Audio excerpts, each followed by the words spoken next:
आज से ठीक 48 साल पहले की बात है, जब प्रधानमंत्री इंदिरा गांधी की सलाह पर राष्ट्रपति फखरुद्दीन अली अहमद ने 25 जून 1975 को राष्ट्रीय आपातकाल की घोषणा कर दी। भाइयों और बहनों, राष्ट्रपति जी ने आपातकाल की घोषणा की है। इसके तुरंत बाद चुनाव रद्द कर दिया गया, नागरिक स्वतंत्रता खत्म कर दी गई, प्रेस पर सेंसर लगा दिया गया। जरा सोचिए, आप अपने ही देश में हो लेकिन आजादी ना हो,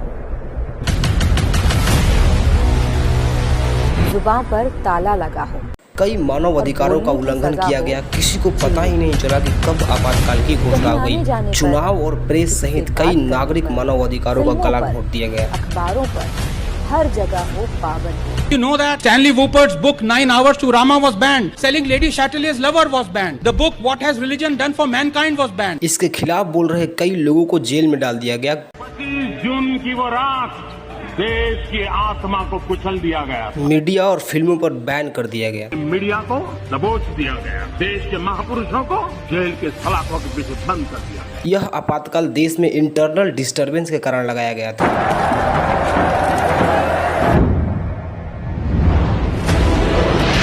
भारतीय लोकतंत्र इतिहास के सबसे काले दिनों में से एक था। भारत के इतिहास की सबसे अंधेर घड़ी आ चुकी है। सरकार राज नहीं, अहंकार राज है ये। इस देश की मौत है।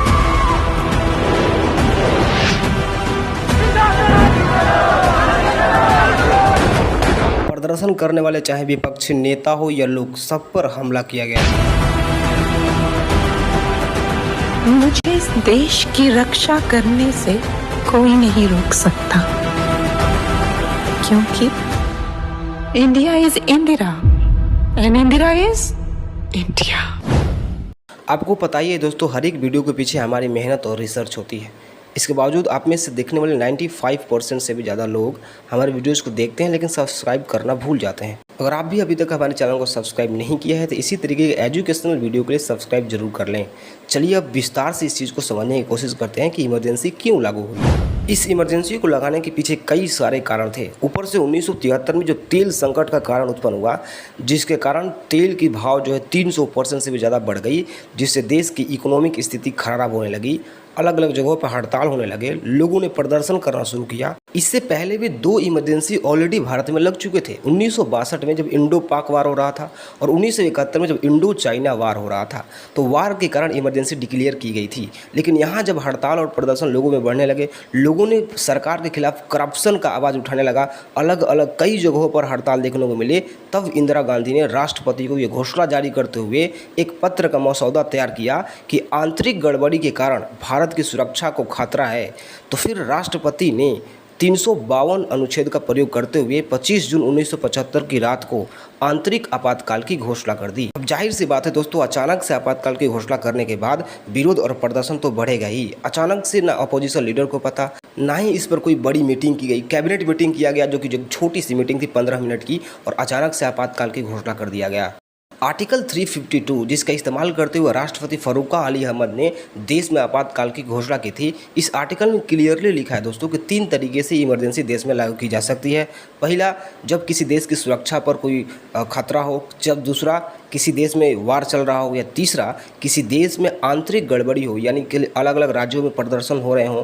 इस इमरजेंसी को भी आंतरिक गड़बड़ी के कारण ही लागू किया गया था, क्योंकि अलग अलग राज्यों में हड़ताल और प्रदर्शन हो रहे थे। सरकार के करप्शन के खिलाफ लोग सड़कों पर उतर गए थे। इसको देखते हुए ही देश में आपातकाल की घोषणा की गई थी। उस टाइम तक दोस्तों कांग्रेस काफ़ी मजबूत हो चुकी थी। इंदिरा गांधी ने कई सारे आर्टिकल्स का प्रयोग करते हुए, संविधान में अमेंडमेंट करते हुए अपने आप को असाधारण शक्तियाँ प्रदान कर ली थी।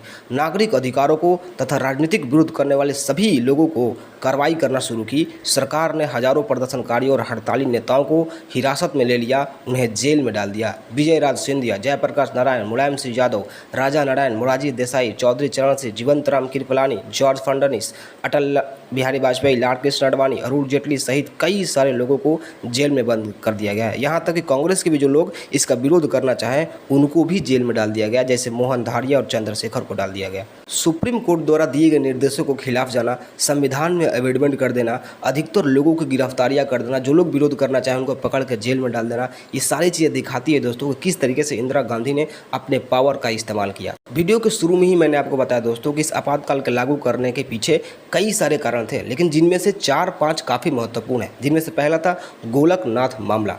1967 के गोलकनाथ मामले में सुप्रीम कोर्ट ने कहा कि यदि किसी भी संविधान में परिवर्तन किया जा रहा है लेकिन वो मौलिक अधिकारों को चोट पहुंचा रहा है, मौलिक अधिकारों को प्रभावित कर रहा है, तो सांसद द्वारा उस संविधान में संशोधन करने की कोई आवश्यकता नहीं है।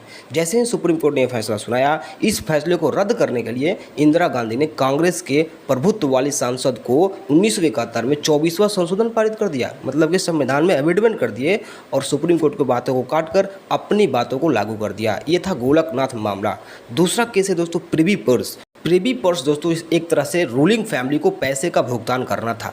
मतलब जब देश आज़ाद हुआ उसके बाद से जब अलग अलग जगहों को यूनाइटेड किया जा रहा था तो वहाँ के रूलिंग फैमिली को इंडियन गवर्नमेंट द्वारा पैसा दिया जा रहा था। रूलिंग फैमिली के इस अधिकारों को तथा उनके सारे पेंशन इंदिरा गांधी द्वारा बैन कर दिया गया। इंदिरा गांधी ने एक बिल भी पास किया, लेकिन वो बिल राज्यसभा से जब पास नहीं हुआ तब इंदिरा गांधी ने यह अचानक से घोषणा कर दी कि देश में कोई रूलिंग फैमिली है ही नहीं। जब ये मामला सुप्रीम कोर्ट में गई और जब सुप्रीम कोर्ट में इंदिरा गांधी हार गई तो फिर से इन्होंने संविधान में अमेंडमेंट कर दिया, जिसको बोलते हैं 26वां संशोधन अधिनियम, और इसके तहत इंदिरा गांधी ने प्रिवी पर्स को खत्म कर दिया। इस प्रिवी पर्स में यह भी कहा गया कि 14 बैंकों को नेशनलाइज किया जाएगा ताकि गांव-गांव तक पहुंच सके और गरीब लोगों को भी इससे मदद मिले। अब जाहिर सी बात है दोस्तों, जैसे रूलिंग फैमिली को ये पैसा देना बंद हुआ तो रूलिंग फैमिली इंदिरा गांधी के अगेंस्ट खड़े होने लगी और कई सारे आंदोलन और प्रदर्शन और चुनाव के तहत भी इनका विरोध करना शुरू किया। तीसरी घटना है नवनिर्माण आंदोलन। 20 दिसंबर 1973 को शुरू हुआ। गुजरात में छात्रों और मध्यम वर्ग के लोगों द्वारा आर्थिक संकट और सार्वजनिक जीवन में भ्रष्टाचार के खिलाफ एक सामाजिक और राजनीतिक आंदोलन था। स्वतंत्रता के बाद भारत के इतिहास में एकमात्र ऐसा सफल आंदोलन था। उस वक्त गुजरात के सीएम थे चिम्मन भाई पटेल। इस आंदोलन में स्टूडेंट अपने भोजन और शिक्षा को लेकर विरोध कर रहे थे तथा लोग आर्थिक संकट उत्पन्न होने के कारण विरोध कर रहे थे। इन लोगों का लक्ष्य था कि मुख्यमंत्री को इस्तीफा दिलाया जाए और विधानसभा को भंग किया जाए। हुआ यहीं भी, विधानसभा को भंग किया गया और नया चुनाव कराया गया। चौथी सबसे बड़ी घटना है दोस्तों जेपी आंदोलन, जिसे संपूर्ण क्रांति के नाम से जाना जाता है। जेपी आंदोलन जिसकी शुरुआत 18 मार्च 1974 में हुई, यह बिहार राज्य में छात्रों द्वारा राज्य सरकार के खिलाफ कुशासन और भ्रष्टाचार के खिलाफ शुरू किया गया एक राजनीतिक आंदोलन था। यही आंदोलन बाद में केंद्र सरकार तक भी बढ़ गया, यानी इंदिरा गांधी के खिलाफ हो गया, इसीलिए इसे संपूर्ण क्रांति कहा जाता है। इस क्रांति का लक्ष्य था बिहार विधानसभा को भंग किया जाए, क्योंकि सरकार पर भ्रष्टाचार का आरोप लगाया जा रहा था। लेकिन इसका परिणाम ये निकला कि देश में आपातकाल लागू हो गया। इसलिए तो सफल तो नहीं हुआ, लेकिन देश में आपातकाल लागू हो गया। इसके बाद से जेपी आंदोलन के बाद दुनिया भर में सराहना मिलने लगी। जेपी आंदोलन को दुनिया भर से सपोर्ट मिलने लगा, लोगों का सपोर्ट मिलने लगा इनको, क्योंकि इन्होंने अपने प्रदर्शन से सरकार की सत्ता को डुला दिया। इस पर पांचवी सबसे बड़ी घटना आती है इलाहाबाद हाई कोर्ट द्वारा दिया गया बयान। 12 जून 1975 की बात है। न्यायाधीश जगमोहन सिन्हा ने प्रधानमंत्री इंदिरा गांधी को अपने चुनाव अभियान के लिए सरकारी मशीनरी के दुरुपयोग के आरोप में दोषी पाया। तब अदालत ने इनके चुनाव को अमान्य घोषित कर दिया और उन्हें लोकसभा में उनके सीट से हटा दिया। अदालत ने उन पर अतिरिक्त 6 साल के लिए बैन लगा दिया कि वह कोई भी चुनाव नहीं लड़ेगी। इंदिरा गांधी ने इस मामले को हाई कोर्ट से सुप्रीम कोर्ट में ट्रांसफर कर दिया कि सुप्रीम कोर्ट इस पर चर्चा करे। न्यायमूर्ति BR कृष्ण अय्यर ने 24 जून 1975 को उच्च न्यायालय के फैसले को बरकरार रखा, यानी हाई कोर्ट के फैसले को बरकरार रखा एंड आदेश दिया कि एक सांसद के रूप में इंदिरा गांधी को प्राप्त सभी विशेष अधिकार बंद कर दिया जाए तथा उन्हें मतदान करने से भी रोक दिया जाए। लेकिन यह अपील की पूरी तरीके से पुष्टि नहीं हुई थी, इसका समाधान बाकी था। तब तक सुप्रीम कोर्ट ने कहा कि इंदिरा गांधी के लिए अपने पद पर बने रहने देना चाहिए। अब यही सुप्रीम कोर्ट की बात जैसे ही सुप्रीम कोर्ट ने कहा कि बने रह देना चाहिए, इसी का फायदा इंदिरा गांधी ने उठाया और आपातकाल की घोषणा की यहीं से शुरुआत हुई। अगले ही दिन थोड़ी देर बाद बिना किसी मीटिंग के एक कैबिनेट मीटिंग बैठाई गई थी 15 मिनट के लिए सिर्फ। उसमें सिर्फ इमरजेंसी के बारे में बताया गया, इस बारे में कोई घोषणा नहीं की गई कि कल इमरजेंसी घोषित होगा। और अगले ही दिन अचानक से इमरजेंसी की घोषणा कर दी जाती है और सारी बिजली काट दी जाती है। प्रेस पर बैन लगा दिया जाता है। जो भी इसके विरोध में बोलने की कोशिश करता है उसको पकड़कर जेल में डाल दिया जाता है। अचानक से सब कुछ देश में बदलने लगा और इंदिरा गांधी के कहने पर राष्ट्रपति ने आपातकाल की घोषणा कर दी। आशा करता हूं दोस्तों ये वीडियो आपको काफ़ी इन्फॉर्मेटिव लगा होगा। अगर अच्छी लगे तो नीचे कमेंट में ज़रूर लिखना और इसी तरीके की इन्फॉर्मेटिव वीडियो देखने के लिए चैनल को सब्सक्राइब जरूर करना। धन्यवाद।